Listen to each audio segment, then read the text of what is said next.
bahwa keseharian Anda ini sudah Islami. Saat Anda tidak bisa melakukan apa saja.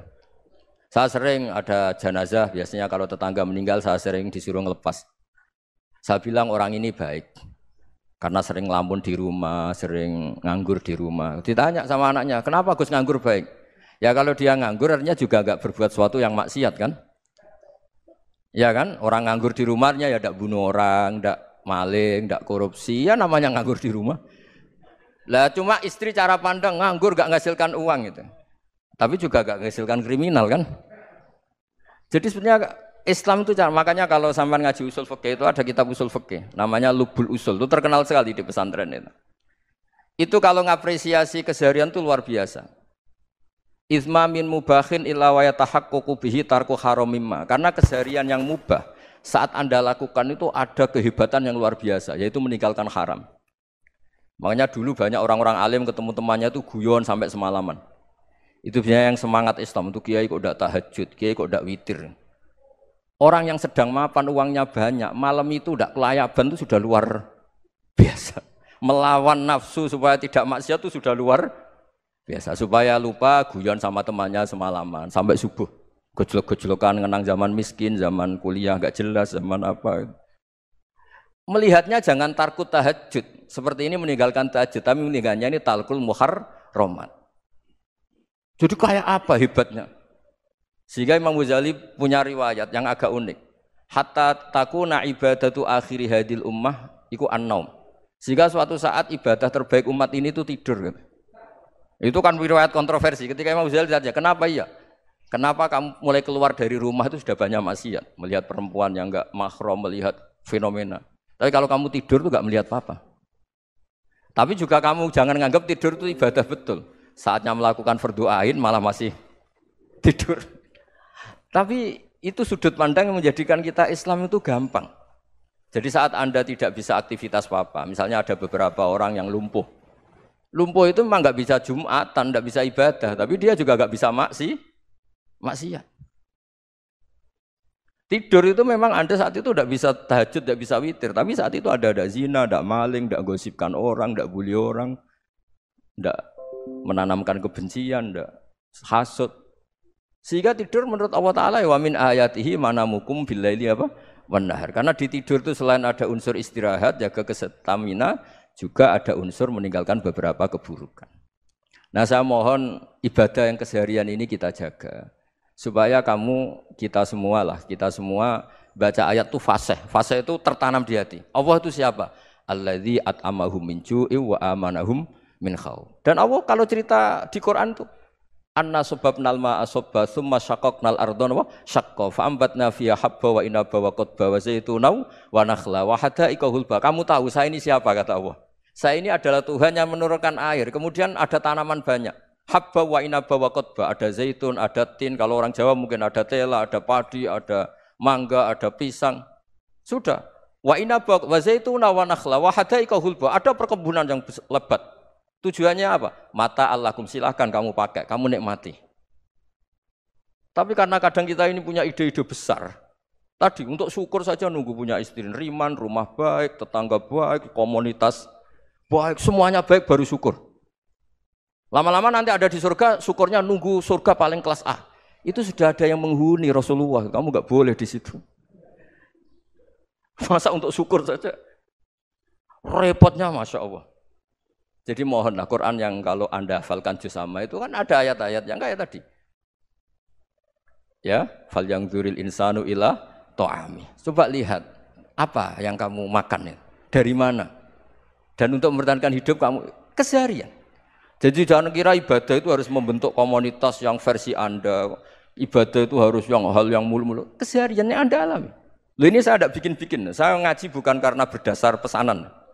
Itu ayat yang saya baca kan betul ada ayatnya kan. Fal yang dzuril insanu ila ta'ami. Anna sababnal ma'a sabba. Thumma syaqaqnal ardo syaqqa. Fa ambasna fiha habba wa inaba wa qadba wa zaituna wa nakhla wa hada'iqa ghulba. Terusannya apa? Mata'al lakum, silakan kamu nikmati. Mata itu silakan kamu nikmati. Ya kayak sampean dikasih hidangan ya makan. Ya sudah makan. Habis makan ya minum. Habis itu ngantuk ya tidur. Ya sudah normal-normal saja. Kayak apa indahnya Islam? Tapi Anda mencari Islam yang gimana lagi? Nah itu yang diajarkan guru-guru kita, diajarkan sanad kita sampai Wali Songo, sampai Rasulullah SAW. Sebetulnya dalam banyak hal-hal yang keseharian itu lebih prinsip ketimbang ide kita tentang hal-hal besar. Saya beri contoh, Allah itu Tuhan yang Maha Kuasa, yang menguasai alam raya ini. Kadang-kadang menjelaskan dirinya itu hanya Alladzi at'amahum min ju'. Saya ini Tuhan yang memberi makan kamu saat Anda lapar, saat kalian lapar. Jadi untuk beriman kepada Tuhan yang Maha Esa, kepada Allah, kamu yakin yang memberi makan kamu itu Tuhan. Apapun kecewanya Anda terhadap tetangga, terhadap negara, terhadap mertua, terhadap istri, itu kecewa Anda tidak akan mati. Tapi kalau tidak makan itu mati. Sehingga Allah mensifati dirinya kadang pakai keseharian. Alladzi at'amahum min ju'. Tuhan itu siapa? Yang memberi makan kamu ketika lapar. Tapi kamu untuk syukur itu nunggu punya istri cantik, neriman, gampang diatur, membolehkan poligami. Terus 4 istri itu neriman semua, loyal semua. Itu sombong betul. Mau syukur saja kok repotnya seperti itu. Jadi mau syukur ya ada makanan dimakan. Itu. Kalau ngantuk ya tidur. Ayatnya wa min ayatihi manamukum billaili wan nahar. Maksud ayat Allah itu tidur. Nah, keangkuhan-keangkuhan ini yang menjadikan kita itu jadi repot hidup. Wong untuk syukur kok nunggu tadi. Mertua baik, tetangga baik, istri baik. Apa saja di sekelilingnya harus baik. Nah, keinginan berlebihan ini menjadikan kita lupa ada hal-hal yang paling kita butuhkan, yaitu oksigen. Kita boleh nempat di buminya Allah. Alladzi ja'ala lakumul ardo firasya. Bumi kamu tempati enak. Coba kalau gempa. Apa artinya istri 4 cantik semua kalau pas digoyang apa? Gempa. Apa artinya kamu jabat? Entah apa saja jabatannya. Kalau bumi likuifaksi, habis kamu. Kiai meskipun dai kondang umatnya jutaan, kalau likuifaksi di panggung hancur. Tapi nikmat-nikmat yang disebut Allah seperti ini kita kaji keseharian. Alladzi ja'ala lakumul ardo mahda. Allah itu yang menjadikan bumi dalulan yang mudah diinjak, famshu fi mana dia silahkan pakai jalan-jalan. Jadi saya termasuk benar-benar kiai Jawa. Kalau kerennya kiai Nusantara atau kiai Indonesia lah. Diajari bapak saya Kiai Haji Nur Salim, diajari Mbah Maimun. Itu Islam itu keseharian. Karena ketika Anda memilih hal-hal yang serius, itu tujuan utamanya nyari ridhonya Allah. Dan ridhonya Allah bisa kamu dapatkan sesuatu yang pasti benar. Misalnya dalam sebuah hadis Sahih Muslim disebutkan, Innallaha la yardha 'anil 'abdi idza akalal akla fayahmadahu 'alaiha aw yashraba syarba fayahmadahu 'alaiha. Itu redaksinya inna itu sesungguhnya. La yardha juga pakai lam taukid, juga maknanya sesungguhnya. Sungguh-sungguh Allah sangat ridho ketika seorang hamba itu makan ketika sesuap nasi dia muji Allah, ketika minum seteguk nasi dia muji Allah. Itu kalau orang diridhoni Allah itu wali betul. Itu untuk jadi wali itu gampang, kamu makan ridho, kamu ninjak buminya Allah ridho seneng, kamu hidup keseharian aman seneng. Nah ini supaya sampean kita semua ngaji betapa panduan Rasulullah untuk menggapai ridho Allah itu banyak yang keseharian sekali. Saking kesehariannya banyak dalam hadis dan itu sahih. Nabi menyebut hal-hal yang keseharian. Hatta ma tas'alu fi fimra'atika. Kamu punya uang kemudian istri kamu bisa makan itu ibadah. Bahkan sebagian ibadah itu dicontohkan Nabi yang akhirnya diprotes sahabat. Yaitu wafi buti ahadikum sodakoh, kamu menggauli istri kamu itu ya sodakoh. Sampai sahabat bilang yang benar ya Rasulullah. Ayati ahaduna syahwatahu wa huwa lahu ajrun. Masa urusan biologis, urusan syahwat kemudian dia dapat pahala. Nabi menjawab, alai salawadu'aha fi haramin akana alaihi wisrun. Bagaimana kalau dia meletakkan ke yang tidak benar itu kan dosa. Nah, hal-hal seperti ini yang saya ingin teman-teman semua lah, semua. Saya juga agak ingin ngaji demi Anda juga enggak ingin. Itu dosa sekali ngaji kok pesanan kelompok tertentu itu enggak boleh. Islam itu untuk semua. Jadi ya cuma karena di depan saya jenengan ya seakan-akan jenengan korbannya. Itu ada ilmunya dalam usul fikih itu. Jadi orang itu harus ngaji usul fikih. Nama yang disebut, mungkin Mas Sufyan masih ingat zaman ngaji usul fikih. Nama yang disebut itu tidak jaminan sebagai prioritas perintah. Jadi misalnya gini, kebetulan yang di depan Nabi itu Abu Dzar. Nabi ya bilang, ya Abu Dzarin ini uhibbuka misalnya, atau ya Mu'ad ini uhibbuka, atau ya Abu Hurairah ini uhibbuka misalnya. Banyaklah riwayat yang Nabi nyebut ya Abu Dzarin, ya Mu'ad, ya Abu Hurairah. Kemudian misalnya Nabi meneruskan khitab, ini uhibbuka, saya mencintai kamu, fakul dubur sholatin, atau sebagian riwayat disebut falatadaan nadubura kulli sholatin, Allahumma inni ala dzikrika wa syukrika wa husni ibadatik. Saya mencintai kamu, siapa saja. Mu'ad bisa, Abu Dzar bisa siapa? Saya mencintai kamu, mohon kalau habis sholat kamu jangan lupa wiridan Allahumma a'inni ala dzikrika wa syukrika wa husni ibadatik. Ya Allah, tolong kami permudah supaya mudah ingat engkau. Anda tidak bisa mentang-mentang, wong nama saya Parmin, nama saya Purnomo, itu yang diperintahkan Mu'ad misalnya. Jadi yang disebut satu, tapi khitab itu untuk siapa saja. Saya teruskan ya. Jadi saya mohon semua kita melakukan kebaikan itu kalau dalam kaidah fikih disebut al yakin la yuzalu bisyak. Banyak kebaikan yang kebenarannya itu 100%.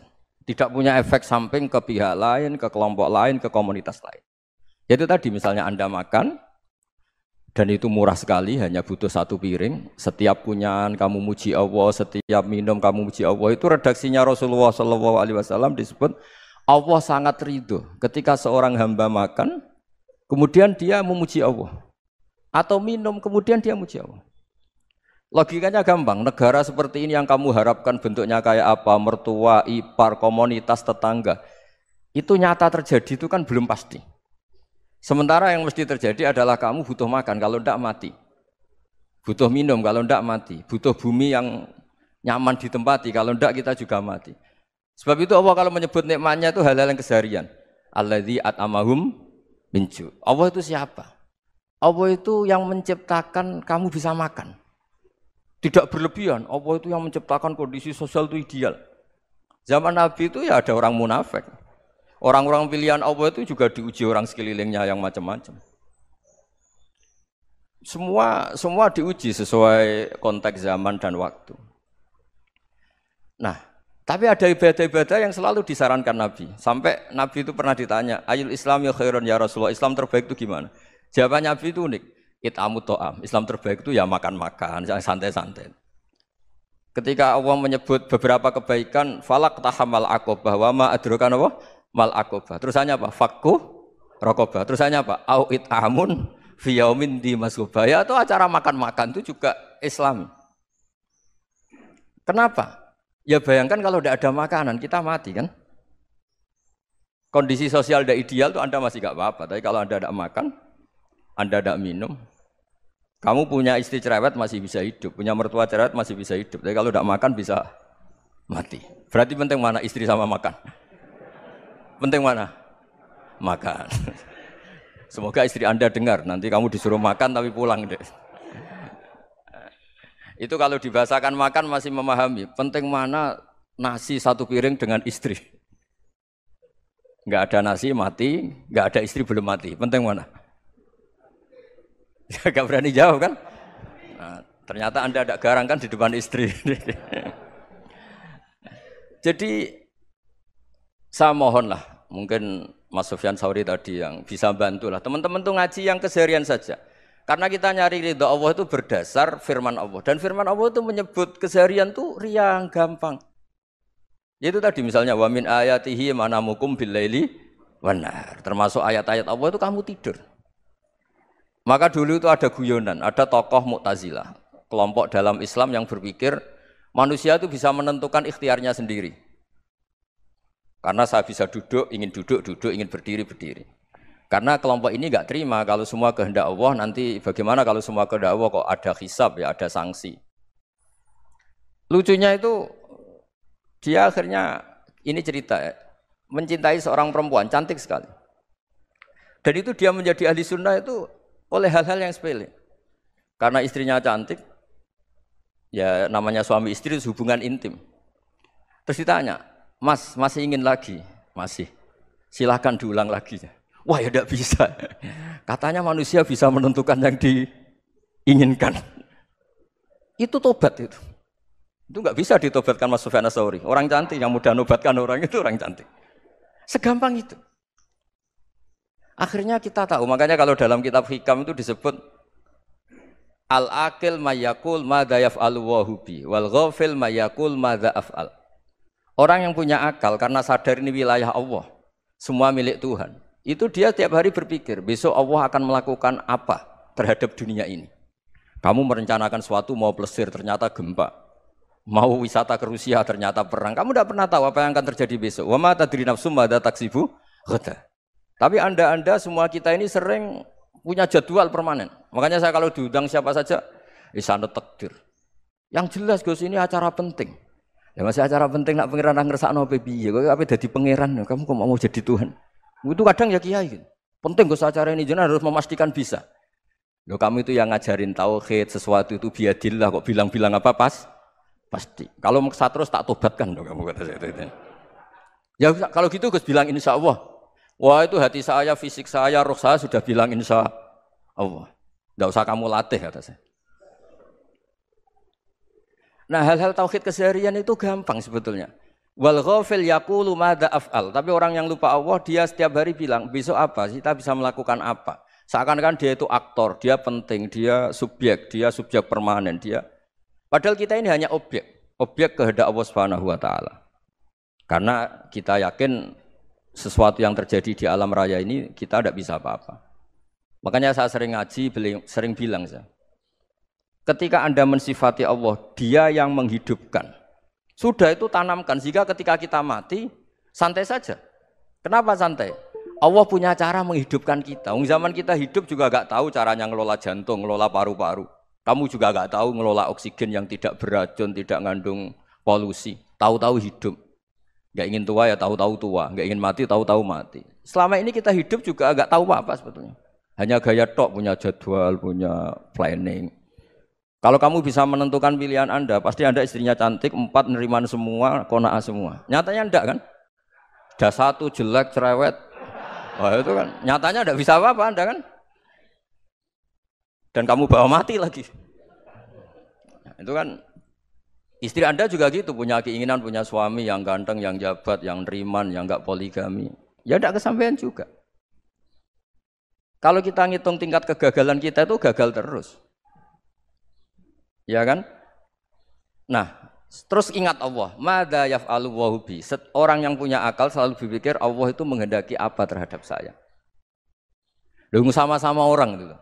Ngelihat orang yang serius, itu kata Anda itu pemikir berat, serius. Senang punya tokoh yang merengut karena kamu anggap serius. Tapi sebagian orang anggap orang yang serius itu wong merengut, wong masam, wong muka kok ditekuk. Jadi sama itu hati ya muqallibal qulub tsabbit qalbi ala dini, karena kita enggak tahu cara berpikir kita tentang orang lain, tentang sekeliling kita. Misalnya kita orang baik yang jenis ngrumat fakir miskin. Ada orang bangun masjid mewah itu janggal. Apa artinya masjid mewah kalau banyak orang kelaparan? Tapi kalau yang jenis pendidikan apa artinya masjid mewah kalau enggak bisa ngaji? Nanti yang jenis infrastruktur apa artinya ini kalau semuanya punya sudut pandang yang berbeda-beda. Dan Islam mengapresiasi semua kebaikan. Tapi katakan semua kebaikan itu adalah kehendak Allah Subhanahu wa taala. Karena apapun baik Anda itu pakai fasilitas yang diberikan oleh Allah Subhanahu wa taala. Sehingga ini yang disebut qulillah tsumadarhum fi khawdihim yal'abun. Bahwa pada akhirnya ada jihad, ada perang. Itu dulu memang perang, bukan membunuh. Beda. Dulu kita dijajah Belanda ya perang, dan itu normal karena kita dijajah. Jadi ketika orang lain ingin baik sama kita, wa in ahadum minal musyrikin astajaruka ya fa'jirhu hatta yasma'a kalam Allah. Kalau mereka ingin baik ya kita baik. Makanya ada istilah musta'man, mu'ahad. Kalau mereka ingin damai, berdampingan dengan kemajmukan ya itu yang lebih baik. Karena memang Islam menghormati proses perdamaian. Wa in janahu nawa lisalmi ya fajnah lah. Kalau ingin damai ya kita harus damai. Jadi andai kan dulu Belanda datang ke Indonesia kok minta besanan gitu. Ya mungkin kita juga seneng karena memperbaiki hidung kan kalau kita besanan gitu. Nah tapi wong jajah dulu itu kan masalah kan? Apa? Masalah kan? Jadi saya mohon ya, jadi apa ya, saya tadi minta sama Bapak Kadensus kemarin juga pernah main ke saya. Jangan sering ketemu. Saya ini sudah uzlah, saya ini sudah mau daftar jadi resi. Saya itu kemarin di muktamar juga agak datang, acara di Jogja juga sudah. Karena memang keluarga saya dulu itu bahasa ya, bapaknya bapak saya itu enggak keluar rumah itu puluhan tahun. Memang punya adat uzlah. Ya makanya ngaji saya ngaji aja yang gampang-gampang aja, yang enggak orderan, enggak pesenan ngaji aja dulu yang gampang. Saya ikhlas, yakin betul saya ikhlas. Ikhlas itu menurut saya itu roh. Orang enggak ikhlas itu menurut saya itu orang aneh. Ikhlas itu gampang, sudah saya bilang. Kalau kamu yakin ilmu itu milik Allah, ngasihkan juga ikhlas itu milik Allah. Apa sih yang kamu punyai sehingga kamu tidak ikhlas? Uang milik Allah, energi kita milik Allah, bumi milik Allah. Kemudian kamu merasa memiliki. Merasa memiliki itu kalau dalam ilmu tasawuf sudah kesalahan kan. Bagaimana Anda punya? Coba tahu-tahu tanah itu kok milik Anda. Karena saya beli, saya beli dari orang, dari Zaid. Padahal yang asli punya itu Allah. Apa benar kamu pernah beli sama Allah? Zaid ini pemilik nisbi, pemilik yang enggak sebenarnya kan. Ya enggak? Yang benar-benar pemilik itu Allah. Kok kamu ngerasa itu bumi kamu itu atas nama apa? Coba. Milik kan harus beli atau dikasih. Tidak semua kan? Nah, makanya terus famshu fi manakibiha, dan Allah menyebutnya, sudah saya ini yang menciptakan bumi. Waladzi ja'ala lakumul arda dalulan. Dan Allah menyebutnya sederhana, famshu fi manakibiha, silakan jalan-jalan. Terusannya apa? Wa kulu mirizki, silakan makan-makan. Jadi Islam itu ya makanya kiai-kiai itu ada acara makan, sampai ada guyonan fikuli makanin makan di setiap tempat ya makan. Nggih ngoten nggih, pokoke sing gampang-gampang mawon nggih. Nggih Mas Sufyan nggih sing gampang-gampang mawon nggih. Assalamualaikum warahmatullahi wabarakatuh. Nama saya Wildan dari Malang. Alhamdulillah hari ini bisa bertemu dengan Gus Baha yang memang dari saya waktu di dalam udah ngikuti YouTube-nya pada masa itu, dan di sini Gus mungkin terdiri dari banyak saudara-saudara kita yang dari berbagai tempat, berbagai karakter dan berbagai sifat. Nah, yang saya ingin tanyakan, bagaimana kita memupuk konsep persaudaraan tanpa memandang kepentingan duniawi. Karena kebanyakan dari kita bersaudara karena kepentingan, bukan bersaudara karena ya kita adalah saudara. Terus kemudian yang kedua yang ingin saya tanyakan itu, kita hari ini adalah mengalami degradasi moral yang luar biasa.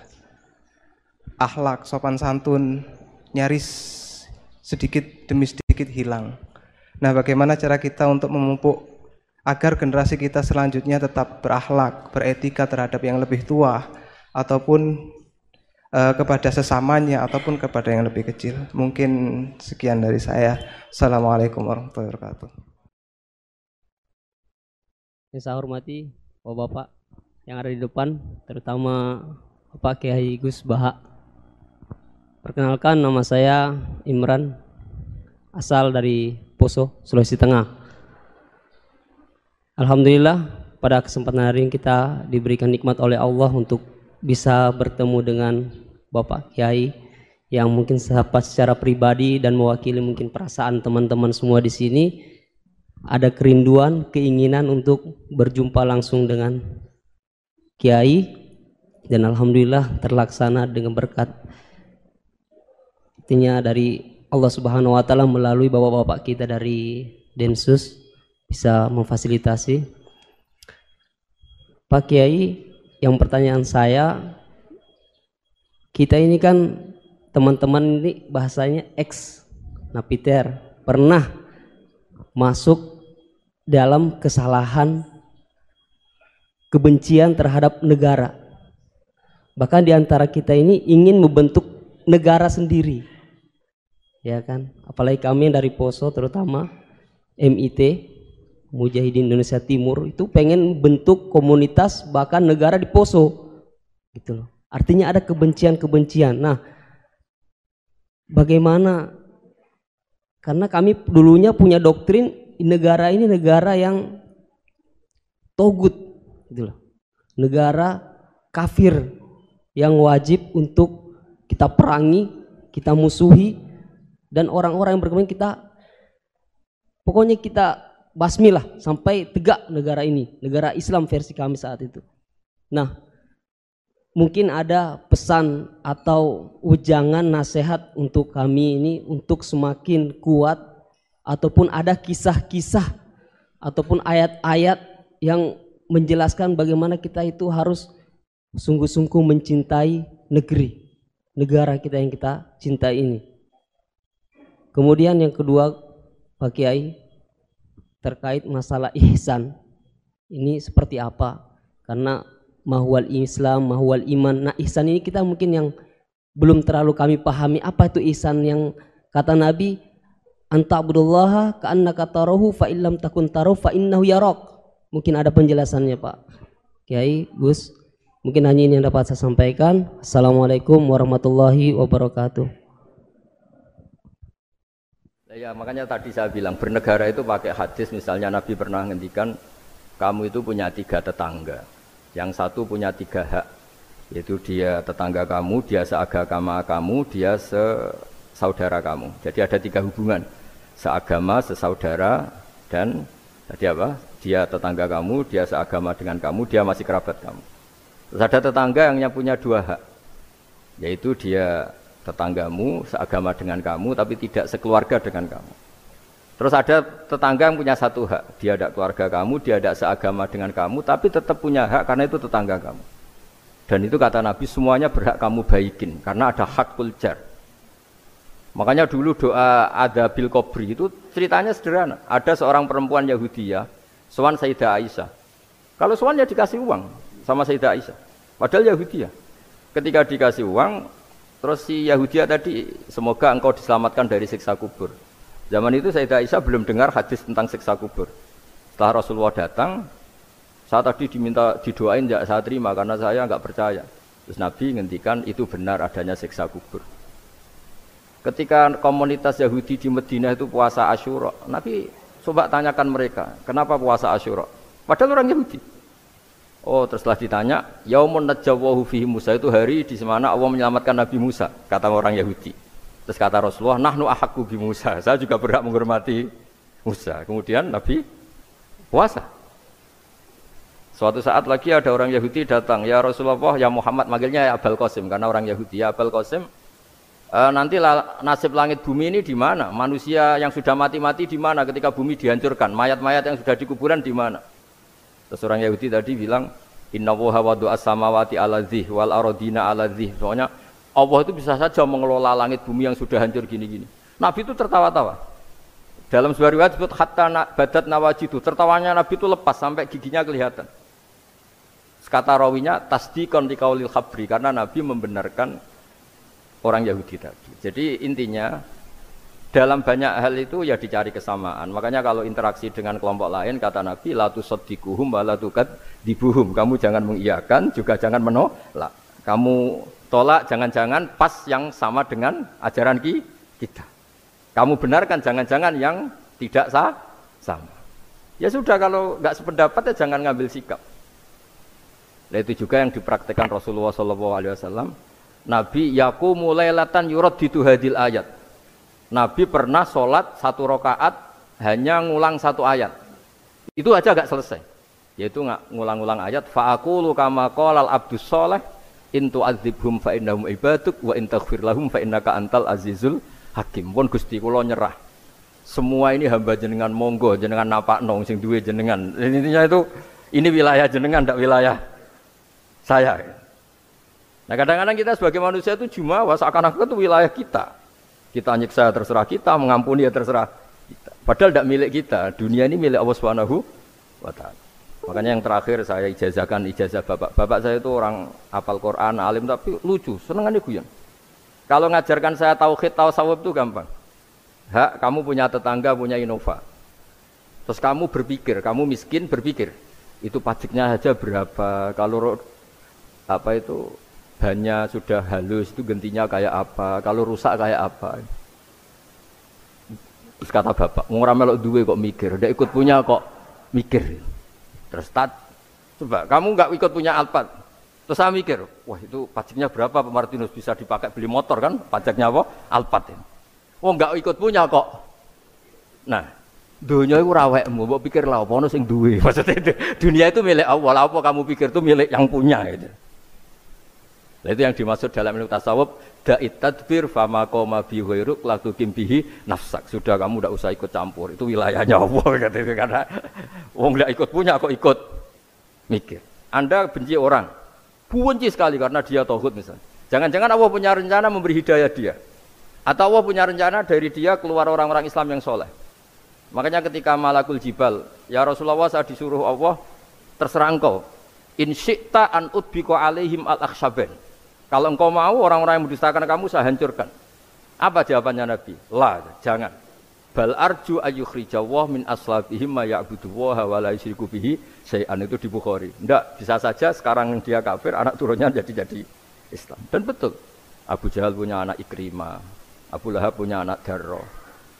Walid itu musuh besarnya Nabi, punya anak Khalid. Ya sudahlah, kita selalu berharap bahwa ini wilayahnya Allah. Sudah, kita berharap. Agama ini bagi yang selalu punya harapan. Limangkana yarjuwaha, orang yang selalu punya harapan. Kita berharap tambah hari tambah baik, tambah damai, tambah kondusif, tambah segalanya baik. Dan saya seperti ini juga ingin ikhlas dan akan selalu ikhlas. Ya saya sering bilang kalau pejabat mau sini itu sering tak ngel-ngel.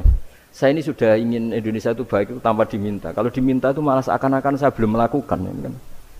Sudah saya lakukan kok baru diminta. Karena ini wilayah kita semua, artinya ingin baik itu keinginan kita semua. Status kita. Kata Sayyid Zabidi dalam kitab Ithaf, keinginan baik itu syakhsiyatuk wa hakikatuk. Itu kamu sekali. Manusia itu kan kata Allah Ta'ala, saya pertama menciptakan manusia itu khunafa, orang yang berkeinginan baik. Baru digoda setan terus macam-macam. Jadi keinginan baik itu hakikatuk wa syakhsiyatuk. Itu kamu sekali. Ingin baik itu kamu sekali. Itu status kamu katanya. Makanya orang preman kayak apa, mabuk kayak apa, ada orang kecelakaan, pikiran pertama itu nolong, itu yang normal. Soal ada kasus, pikiran pertama ngambil HP-nya itu 00, sekian persen. Jadi pikiran pertama mesti nolong itu, karena itu syakhsiyatuk wa hakikat. Saya pernah ketemu orang yang pakaiannya itu enggak, mungkin kalau orang syariat bilang enggak syar'i lah, pakai pakaian yang tidak syar'i. Tapi dia muslimah, dia ke masjid. Saya ditanya sama seseorang, Gus kok sama orang gitu mau bertemu gitu. Karena terus saya bilang, kenapa? Dia pakaiannya ada Islami gitu. Oke, dia tidak pakaian Islami itu nyata, tapi dia ke masjid itu Islami, tetap sholat itu Islami. Ketika dia ingin sholat dan tetap sholatnya pakai takbir, pakai rukuk, pakai sujud itu Islami. Wong setelah di masjid ya pakai mukena, pakai. Kalau sama-sama nyata, Anda kan boleh ngingat sama-sama yang fakta gitu. Dia punya kesalahan dalam berpakaian, dia punya kebenaran dalam sujud, dalam rukuk, dalam ibadah. Dan itu tradisi Quran. Quran ya cerita fama ya'mal mithqala dzarratin khairan yarah wa may ya'mal mithqala dzarratin syarran yarah. Apa susahnya sih ingat dua-dua sisi itu? Sama bernegara atau bertetangga, kita bayangkan jangan bernegara dulu, terlalu luas, bertetangga saja ukuran. Karena nanti sama, bernegara sama bertetangga itu hadisnya sama. Kita di kampung itu ya ada masjid, dan orang-orang yang enggak sholat juga nyumbang masjid.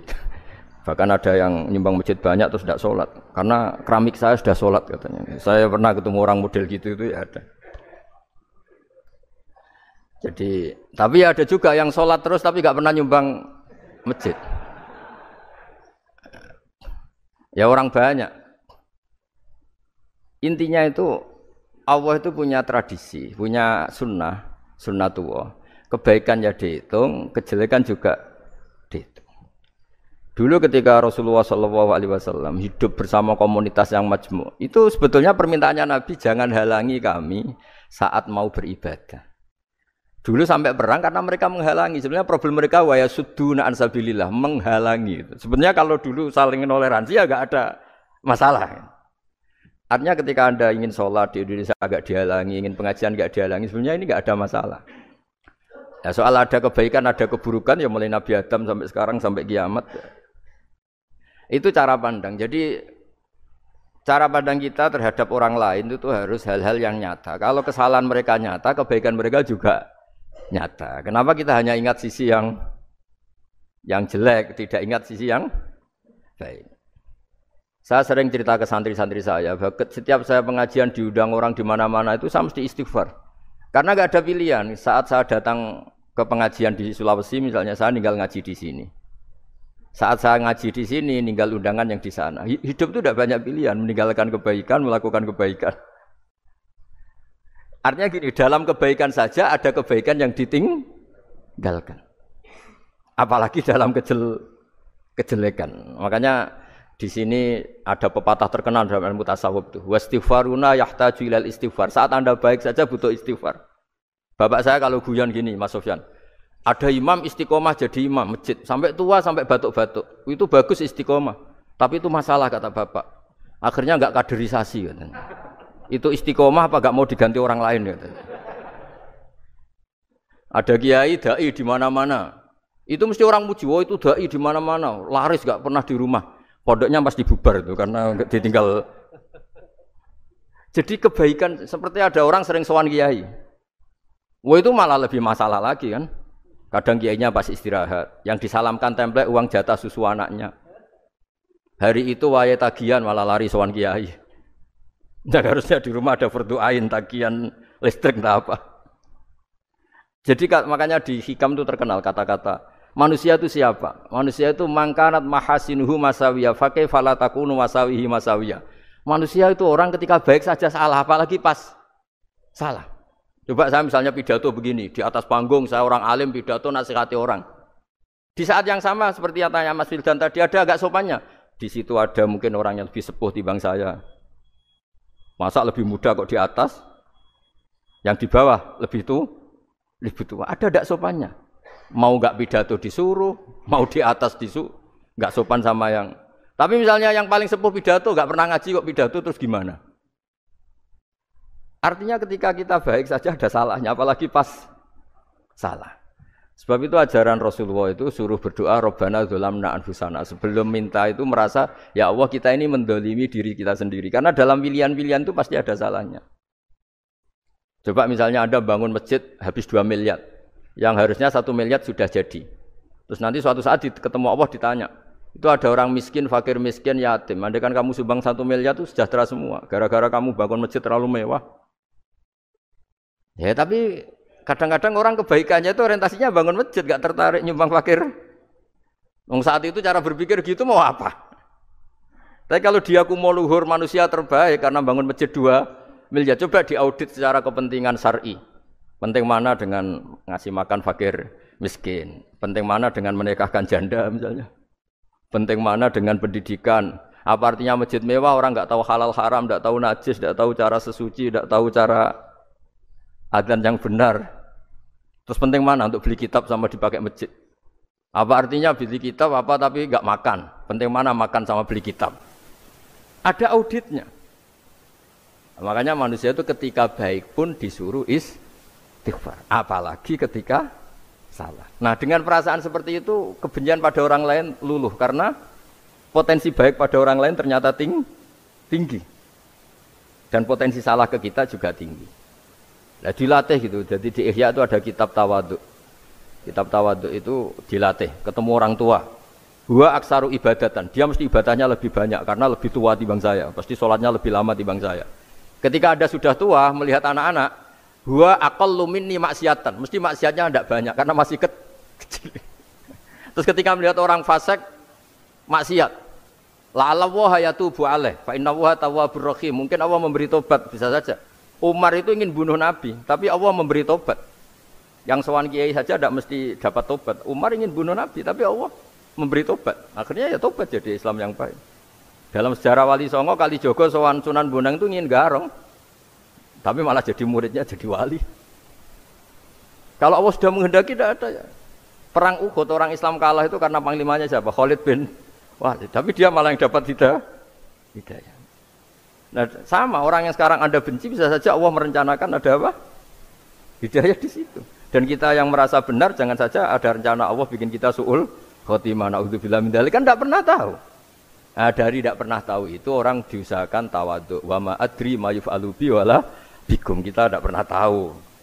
Makanya meskipun saya ini kiai terus kata orang banyak itu ketop. Kalau istighfar ya nangis betul ya. Cuma kan nggak perlu di depan umum. Nanti ada penampilan kan ribet kan nanti. Sudah nangis nggak ikhlas, nggak mutu. Ya gitu ya. Nggih ngoten mugi-mugi barokah sedanten. Assalamualaikum warahmatullahi wabarakatuh.